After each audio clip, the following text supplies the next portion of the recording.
The massive crystalline doors of the Supreme Council chamber groaned open, revealing a sight that had never been witnessed by human eyes.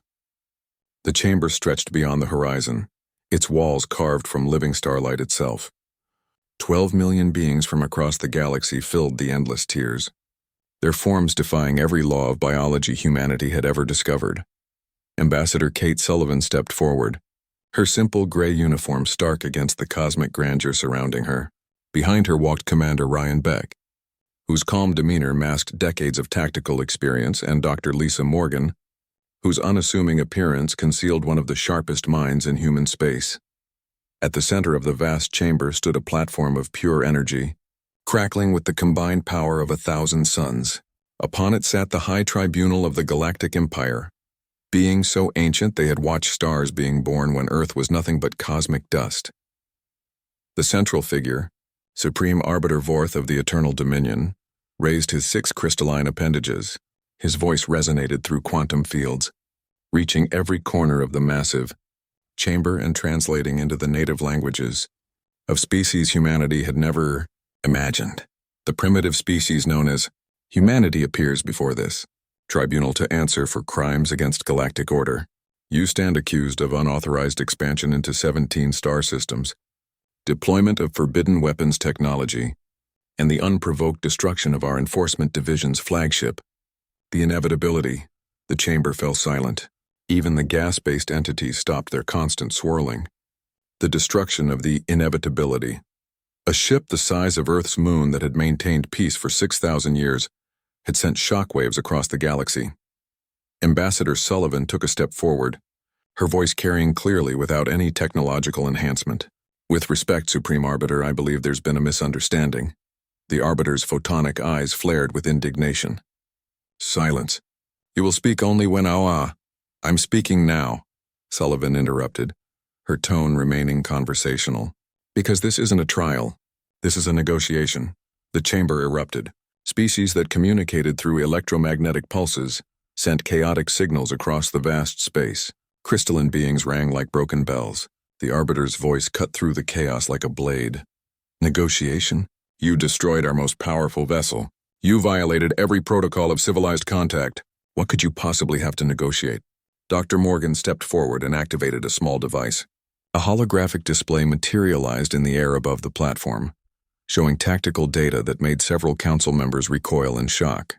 The display showed the final moments of the inevitability, not destroyed by human weapons, but torn apart from within as its own systems turned against it.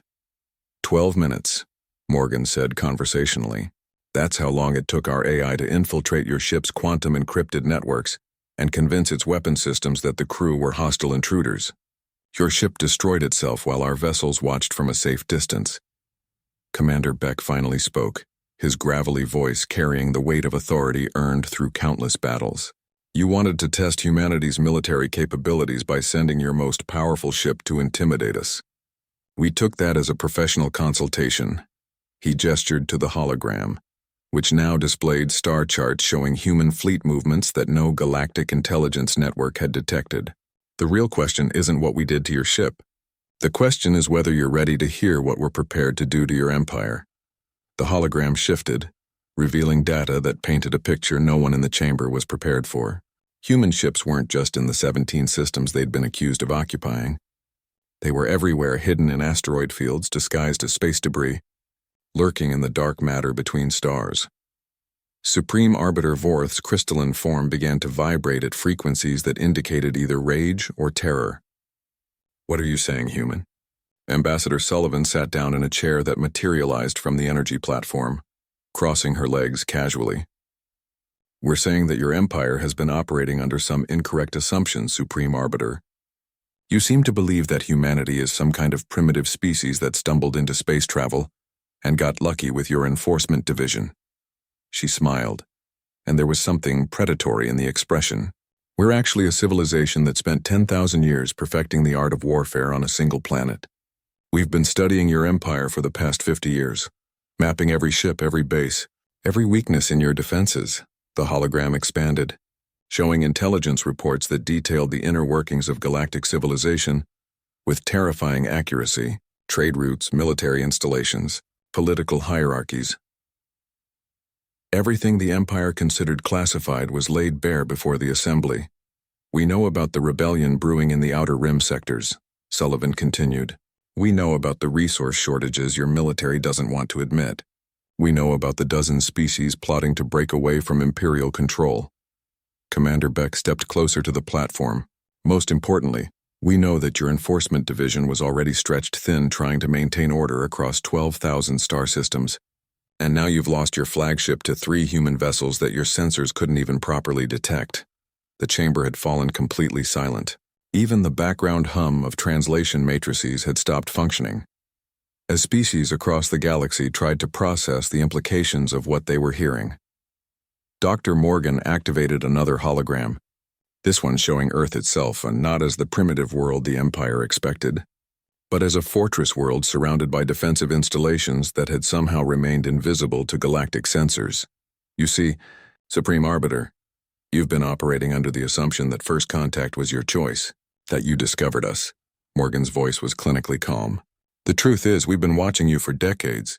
We've been preparing for this moment since we first detected your Empire's expansion into our region of space. The implications hit the assembled beings like a physical blow. If humanity had been observing the Empire for decades without being detected, what else did they know? What else had they prepared for? Ambassador Sullivan stood and walked closer to the tribunal platform. So here's our negotiation, Supreme Arbiter. Humanity formally requests recognition as an independent sovereign power, with full territorial rights to the systems we currently occupy. The Arbiter found his voice, though it trembled with suppressed fury. And if we refuse? Sullivan's smile widened. Then we'll show you what happens when a species that spent millennia fighting each other on one planet decides to apply those lessons to galactic warfare. She gestured to the hovering displays. Your Empire controls 12,000 star systems through fear and superior firepower. But fear only works when your enemies believe they can't win. Commander Beck's voice cut through the tension like a blade. We're not afraid of your Empire, Supreme Arbiter. We're offering you the chance to avoid finding out why that should terrify you. The holographic displays shifted one final time, showing a countdown timer that had appeared on every major Imperial communication network simultaneously. The numbers were ticking down from 72 hours. That's how long you have to consider our proposal, Sullivan said, turning to leave. After that, we'll assume you've chosen the alternative. As the 3 humans walked toward the chamber's exit, their footsteps echoing in the absolute silence, the implications of their visit began to sink in across the galaxy. The Empire that had ruled through strength for 6 millennia had just been challenged by a species they'd considered primitive. And somewhere in the darkness between the stars, 1,000 human ships were moving into position, ready to demonstrate exactly what 12,000 years of human warfare had produced. The age of humanity had begun. Supreme Arbiter Vorth's crystalline chamber overlooked the capital world of Zentara Prime, where the lights of 1 billion beings twinkled like stars across the planet's surface. For 6,000 years, this view had represented the unchanging order of galactic civilization. Tonight, it felt like watching the universe burn. Report, Vorth commanded, his voice resonating through quantum fields to the assembled military leadership. Fleet Admiral Crix of the Third Armada stepped forward, his armor-plated carapace gleaming under the chamber's artificial suns. Supreme Arbiter, we've lost contact with monitoring stations in 18 sectors.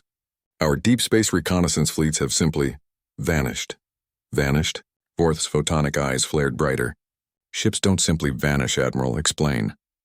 Admiral Crix activated a holographic display showing the last known positions of the missing fleets. They transmitted routine status reports, then nothing. No distress signals, no wreckage, no energy signatures indicating weapons fire. It's as if they ceased to exist. Defense Coordinator Yala, a gaseous entity that shimmered with nervous energy, spoke through her translation matrix. Supreme Arbiter, our sensor networks have detected gravitational anomalies in 47 star systems. The signatures match theoretical predictions for cloaked vessels using technology we don't understand. Vorth turned to face the assembled council, his ancient mind struggling to process the implications.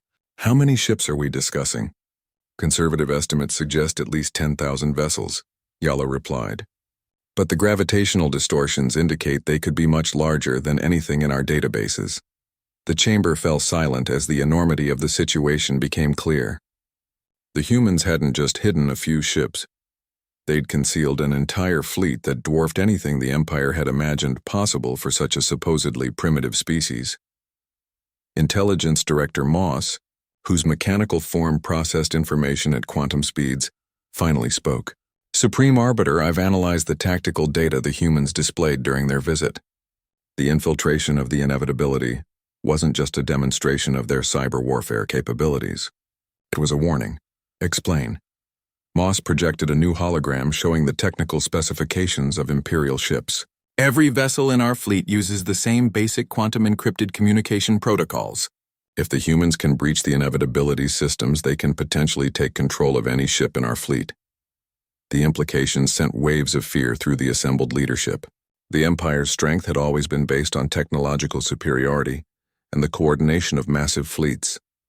If that advantage was compromised, "There's more," Moss continued.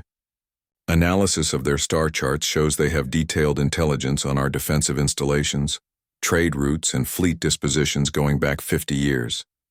They know the location of every secret base, every hidden weapons facility, every strategic resource depot." Admiral Crix's voice carried a note of desperation. "How is that possible?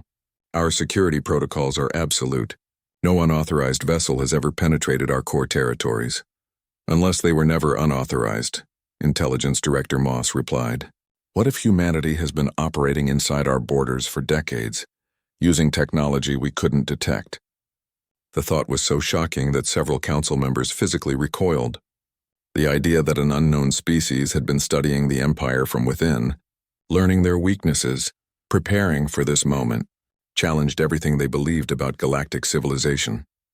Supreme Arbiter Vorth's voice took on a note of grim determination.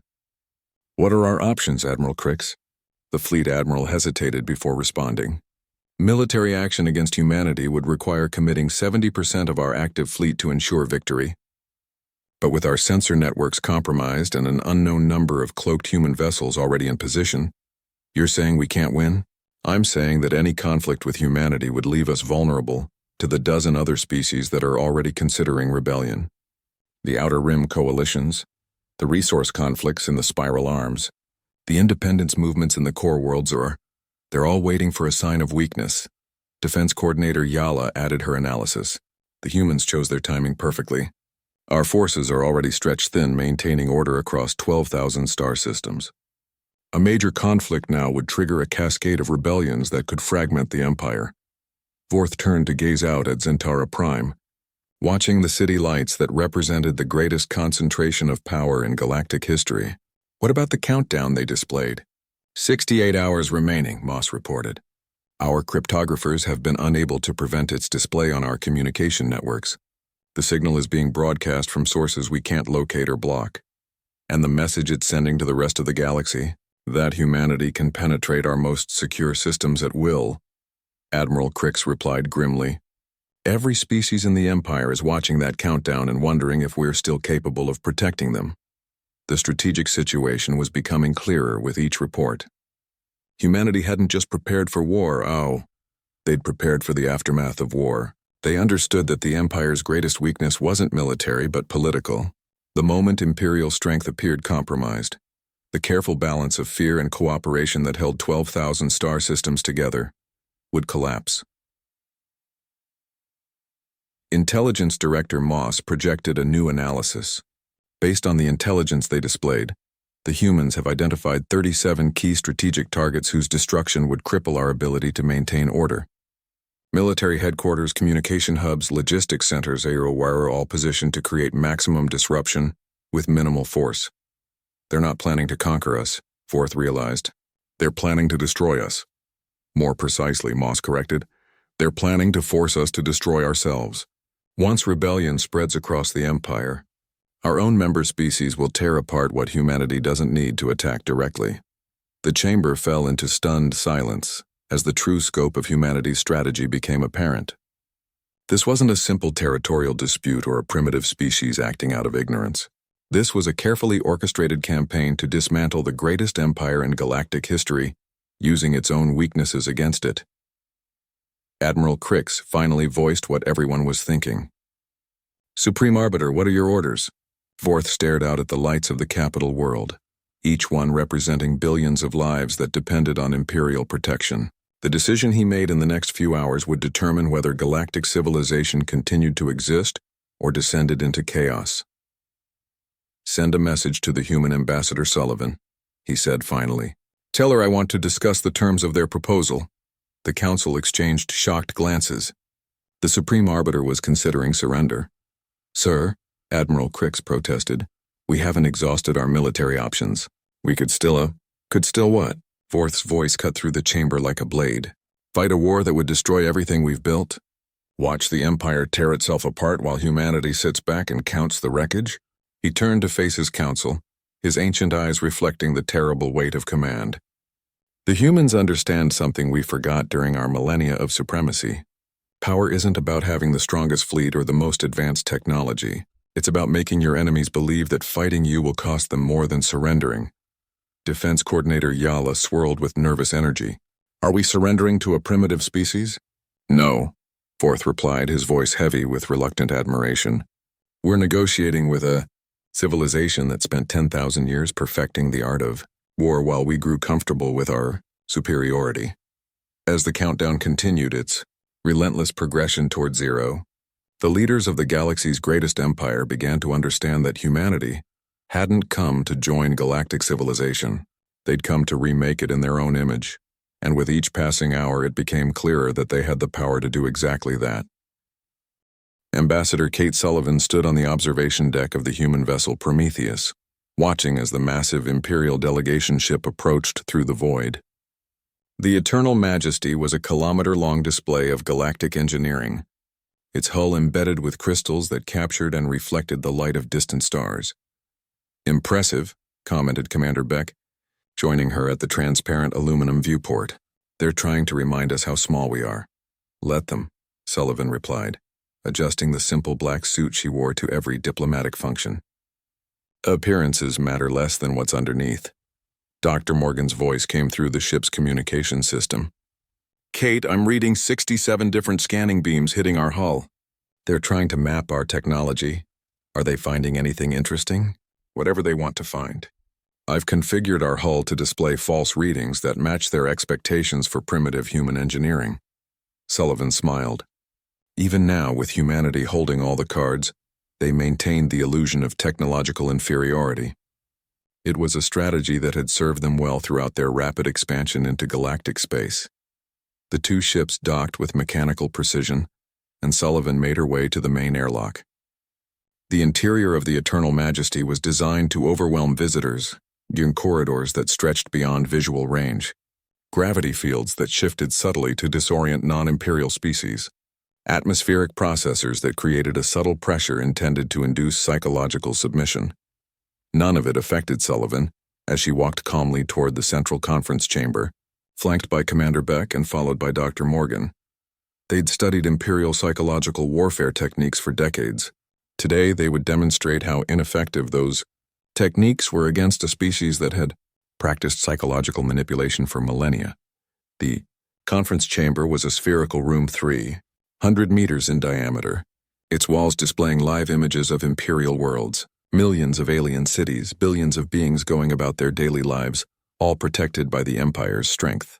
The message was clear. Any conflict would affect countless innocent lives. Supreme Arbiter Vorth waited at the center of the chamber, accompanied by his senior military advisors and representatives from 12 major Imperial species. His crystalline form had been enhanced with additional ceremonial elements, making him appear even more imposing than during their first meeting. "Ambassador Sullivan," Vorth's voice resonated through quantum fields. "You come to negotiate the future of galactic civilization wearing the same simple clothing you wore to declare war upon us." "I dress for the occasion," Sullivan replied, taking a seat at the conference table without waiting for permission. "Today's occasion is a business meeting, not a fashion show." The casual disrespect sent ripples of shock through the Imperial delegation. No one had ever addressed the Supreme Arbiter with such informality. Fleet Admiral Crix leaned forward, his armor-plated form radiating hostility. "You speak of business while your vessels lurk in our territory like parasites. Your countdown continues to broadcast across our networks, undermining Imperial authority with every passing moment. Commander Beck responded without emotion. Our vessels are positioned to protect human interests, Admiral.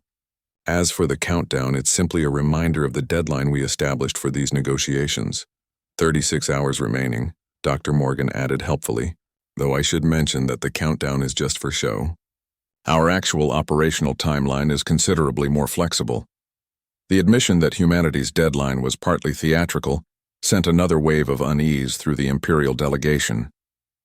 If they were willing to admit to one deception, what other false assumptions were the Imperials operating under?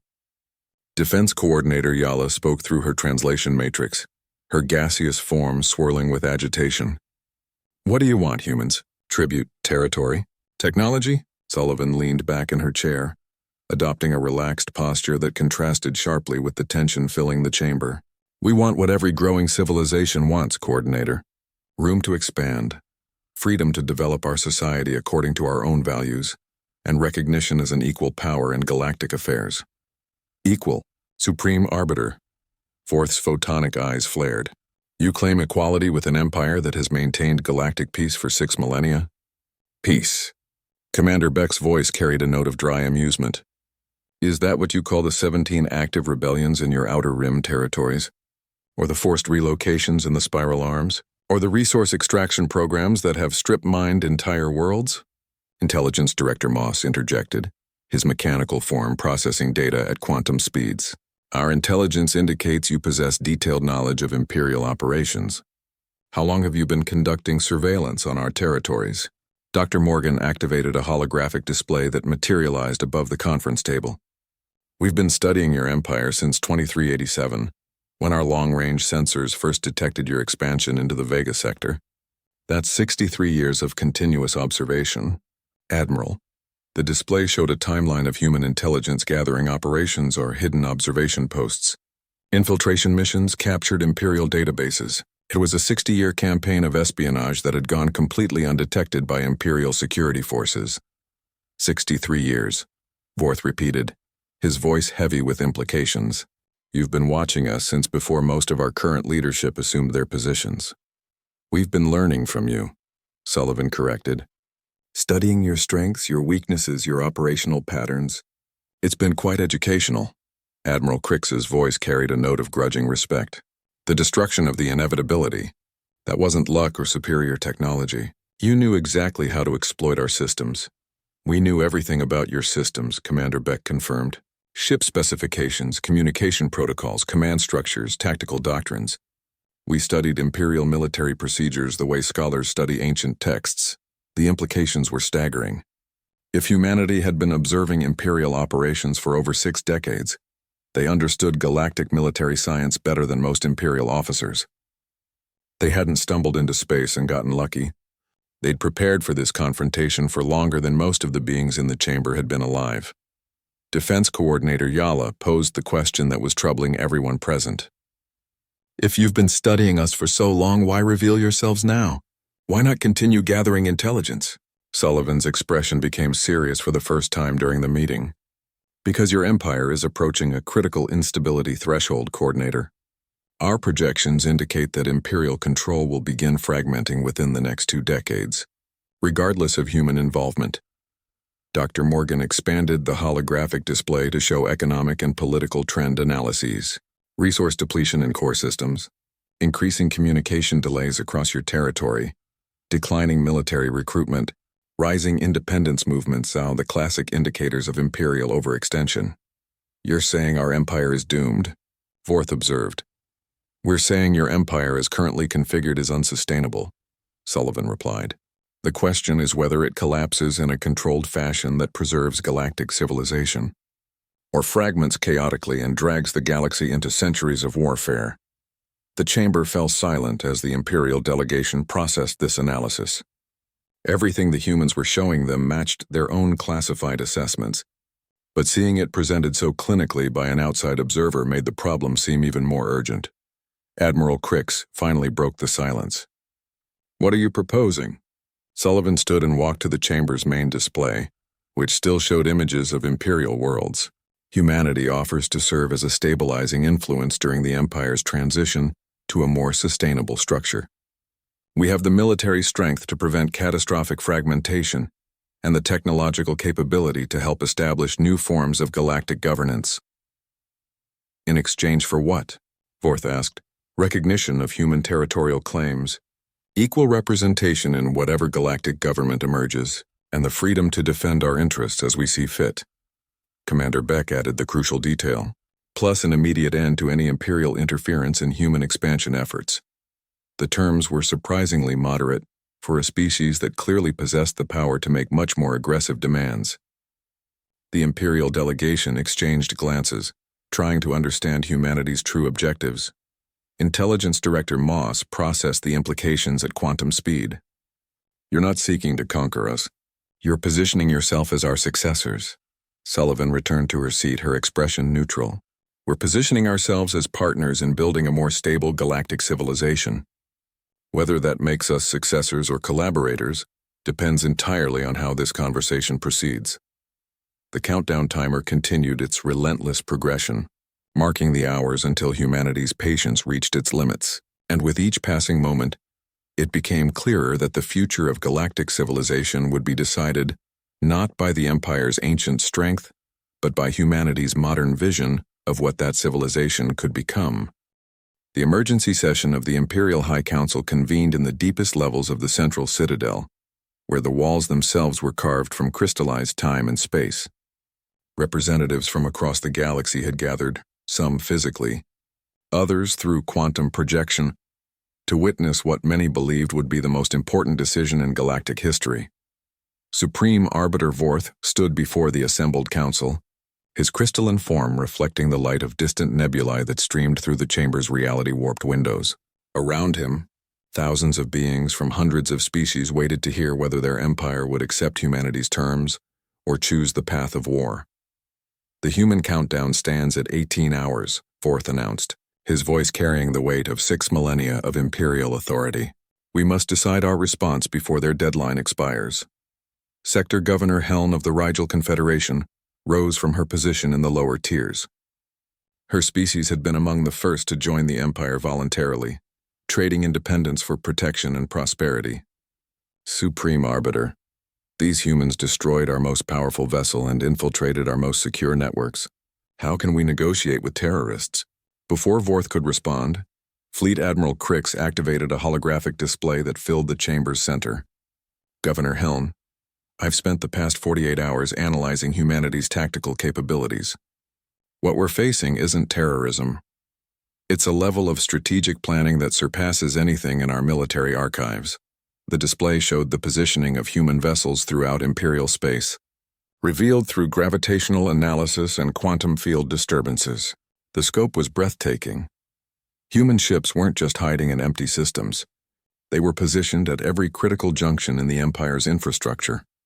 They have vessels stationed along our primary trade routes, near our communication relays and within striking distance of our major population centers. Admiral Crix continued, this isn't a random deployment. It's a complete encirclement that took decades to achieve. Senator Vex of the Centauri Alliance, representing one of the Empire's wealthiest regions, projected his concerns through quantum fields. If we submit to their demands, what prevents other species from making similar threats? We cannot set a precedent of yielding to military pressure. Intelligence Director Moss stepped forward, his mechanical form whirring with processing activity. Senator, our analysis suggests humanity isn't interested in setting precedents. They're interested in achieving specific strategic objectives that don't threaten the general structure of galactic civilization. Explain, Vorth commanded. Moss activated detailed projections showing human territorial claims and expansion patterns. Humanity's demands focus on uninhabited systems along the galactic periphery and previously contested regions where Imperial control was already tenuous. They're not seeking to dismember core Imperial territory. Defense Coordinator Yala swirled with nervous energy as she added her assessment. More significantly, their proposed governance structure preserves most existing Imperial institutions while adding human representation. They're seeking integration, not conquest. The implications rippled through the assembled council. If humanity was offering partnership rather than subjugation, The decision became more complex than simple resistance or surrender. Governor Thane of the Outer Rim Coalition spoke from his position near the chamber's edge. What guarantees do we have that humanity will honor their agreements? Their demonstrated ability to deceive Imperial intelligence suggests they cannot be trusted. Commander Beck's voice suddenly filled the chamber, transmitted through communication channels that Imperial security couldn't block or trace. Governor Thane, you're operating under the assumption that we've been deceptive about our capabilities. Actually, we've been quite honest, or you simply weren't listening. The sudden intrusion sent shockwaves through the assembly. Humanity was monitoring their private deliberations in real time, demonstrating once again their ability to penetrate Imperial security at will. We announced our presence in your territory through normal diplomatic channels 17 years ago. Beck continued. Your intelligence services dismissed our communications as primitive attempts at contact. We've been trying to establish formal relations for nearly 2 decades. Ambassador Sullivan's voice joined the transmission. The current situation exists because the Empire repeatedly ignored our diplomatic overtures. We're not being aggressive. We're being direct. Supreme Arbiter Vorth struggled to maintain composure as the full scope of Imperial intelligence failures became apparent. You claim to have attempted peaceful contact. Why were we not informed? Dr. Morgan's voice provided the answer. Supreme Arbiter, we have copies of 47 separate diplomatic communications sent to Imperial contact offices between 2433 and 2447. All were classified as low-priority communications from primitive species and filed without action. The admission struck the Council like a physical blow. Humanity hadn't suddenly appeared as a threat row. They'd been trying to establish peaceful relations for decades while Imperial bureaucracy ignored them as irrelevant primitives. Admiral Crix's voice carried a note of professional admiration. How long have you been inside our communication networks? Since 2389, Sullivan replied. We needed to understand Imperial decision-making processes to develop effective diplomatic strategies. Unfortunately, what we discovered was that the Empire doesn't have diplomatic strategies for dealing with equals. Only procedures for managing subordinates. The truth was becoming undeniable. Imperial civilization had grown so accustomed to technological and military superiority that it had lost the ability to recognize potential peers. Humanity hadn't bypassed Imperial defenses through superior technology. They'd simply operated below the threshold of Imperial attention until they were ready to reveal themselves. Sector Commander Zell of the Military Oversight Division posed the question that was troubling many council members. If you've had access to our networks for decades, what prevented you from attacking us earlier? Simple, Commander Beck replied. We didn't want to destroy galactic civilization. We wanted to join it as equals. Governor Helen found her voice again. And if we refuse your terms? The chamber fell silent as the implications of that question settled over the assembly. Everyone present had seen the tactical displays showing human ship positions and capabilities. The humans weren't bluffing about their ability to cripple Imperial infrastructure. If you refuse, Sullivan's voice carried no emotion, then we'll demonstrate why a species that spent 10,000 years fighting each other on one planet developed such effective military capabilities. Supreme Arbiter. Vorth made the decision that would reshape galactic history. What specific terms are you proposing? The holographic displays shifted to show detailed legal documents that had clearly been prepared months in advance. Formal recognition of human territorial sovereignty over 37 star systems, currently under Imperial administration, equal representation in galactic governance structures, and a non-interference agreement regarding human expansion into uncontested space. In return, Vorth asked, humanity commits to maintaining current galactic trade agreements, respecting existing territorial boundaries of all species, and providing military assistance to preserve galactic stability during the Empire's transition to a more decentralized structure. The terms were remarkably reasonable for a species that could dictate terms through superior force. The humans were offering to preserve most of the existing galactic order while claiming their place within it. Admiral Crix studied the proposed military cooperation agreements. You're offering to help maintain Imperial control? We're offering to help maintain galactic stability, Beck corrected. The distinction is important, Admiral.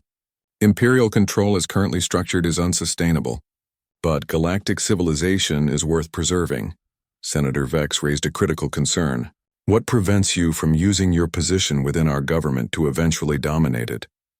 Dr. Morgan's response was clinically logical. Senator, we could dominate galactic government right now if that was our objective. We're seeking partnership because conquest would be counterproductive to our long-term goals, which are the same as every intelligent species, Senator. Prosperity, security, and the freedom to develop our civilization according to our own values. The countdown timer reached 12 hours, and throughout the chamber, the reality of the situation crystallized. Humanity wasn't seeking to replace imperial civilization. They were offering to help it evolve into something more sustainable and inclusive. Supreme Arbiter. Forth looked around the chamber at the representatives of 12,000 star systems, all waiting for his decision. The choice was no longer between resistance and surrender. It was between clinging to an unsustainable past and embracing an uncertain but potentially prosperous future. The Imperial High Council will vote, he announced, all in favor of accepting humanity's proposal for partnership in galactic governance. As the voting began, it became clear that the age of human isolation was ending. Whether the galaxy was ready or not, humanity had claimed its place among the stars.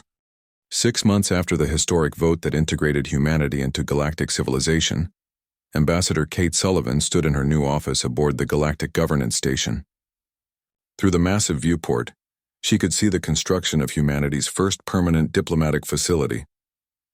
A modest structure compared to the imperial monuments that dominated the station, but strategically positioned to monitor all major traffic flows. The integration had proceeded more smoothly than anyone had expected.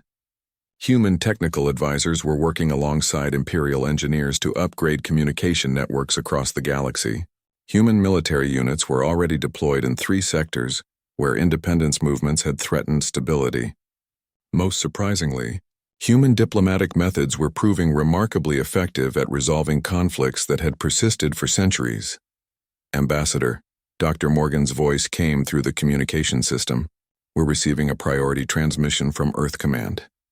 Sullivan activated her secure communication terminal, and the holographic image of Admiral Patricia Hayes materialized before her. Hayes commanded the Sol Defense Fleet and served as humanity's primary military liaison with galactic forces.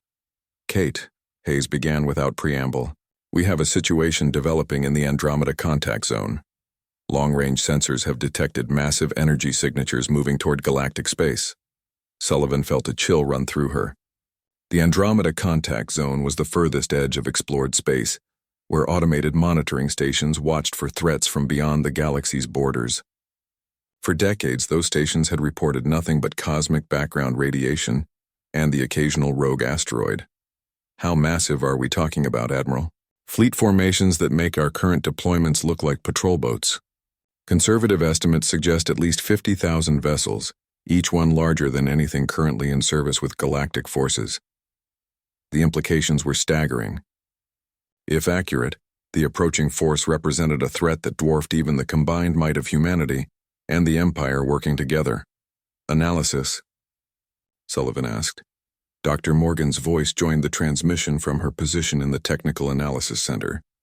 The energy signatures don't match any known galactic technology. Drive systems, power generation, weapon signatures are. Everything indicates a completely different technological approach. Hostile? Unknown. But they're moving in formation and following a direct course toward the galaxy's core systems. That suggests either military purpose or migration under pressure. Sullivan's mind raced through the strategic implications.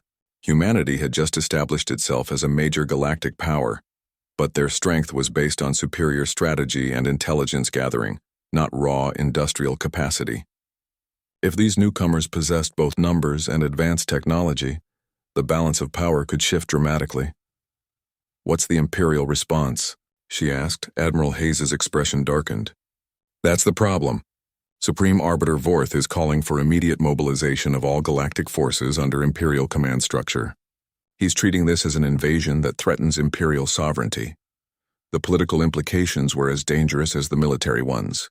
Humanity had agreed to partnership in galactic defense, but they hadn't surrendered their independence to Imperial military command.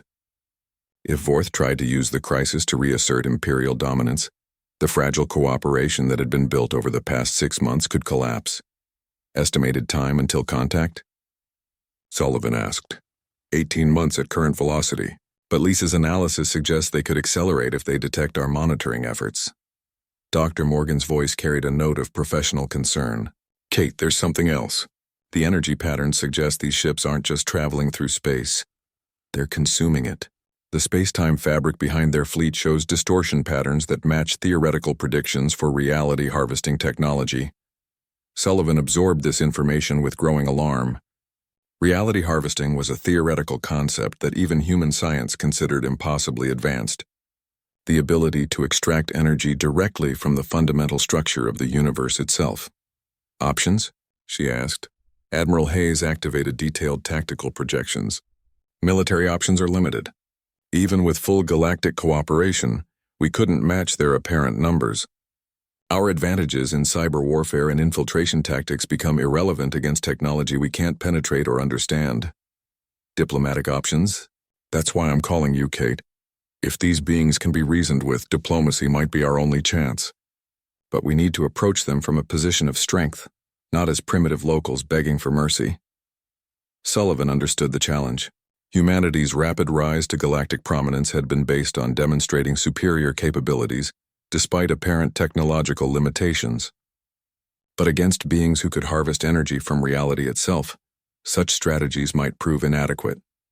What about the Imperial response to our involvement? She asked. Vorth wants human forces integrated into Imperial command structure immediately.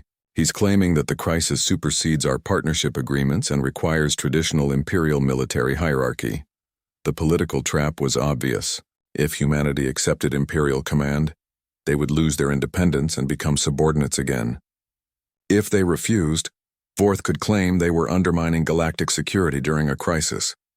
Admiral, prepare our forces for independent operation, but maintain coordination with Imperial fleets. We're not surrendering our command authority, but we're not abandoning our allies either. Understood. What about first contact protocols? Sullivan considered the question carefully. Humanity's success in galactic affairs had been built on preparation, patience, and understanding their opponents better than their opponents understood them. The same principles might apply to beings from beyond the galaxy. Begin comprehensive analysis of the approaching fleet. I want to understand their technology, their intentions, and their weaknesses before they arrive. And Admiral R, prepare for the possibility that this threat will require capabilities neither humanity nor the Empire currently possesses. As the transmission ended, Sullivan turned to gaze out at the Galactic Governance Station's bustling activity. Representatives from hundreds of species were going about their daily business, unaware that their civilization might be facing its greatest challenge in millennia. The irony wasn't lost on her. Humanity had fought to be accepted as equals in galactic civilization, just in time to defend that civilization against forces that might consider all current galactic species equally. Primitive, her communication terminal chimed with an incoming message from Supreme Arbiter Vorth, requesting an immediate emergency session of the Galactic Defense Council.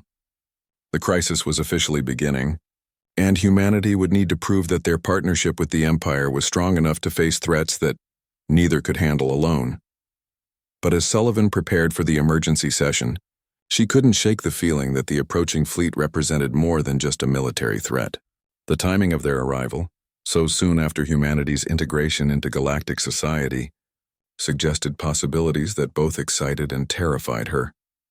Perhaps humanity's greatest test wouldn't be defending galactic civilization from outside threats, but helping it evolve into something capable of surviving in a universe far more dangerous and complex than anyone had imagined. The age of humanity had begun with laughter and war. Now it would continue with wisdom and adaptation, as the galaxy prepared to discover what lay beyond the edges of known space. In the darkness between galaxies, 50,000 ships continued their relentless approach, carrying secrets that would reshape everything humanity thought they knew about their place in the cosmos. The real adventure was about to begin.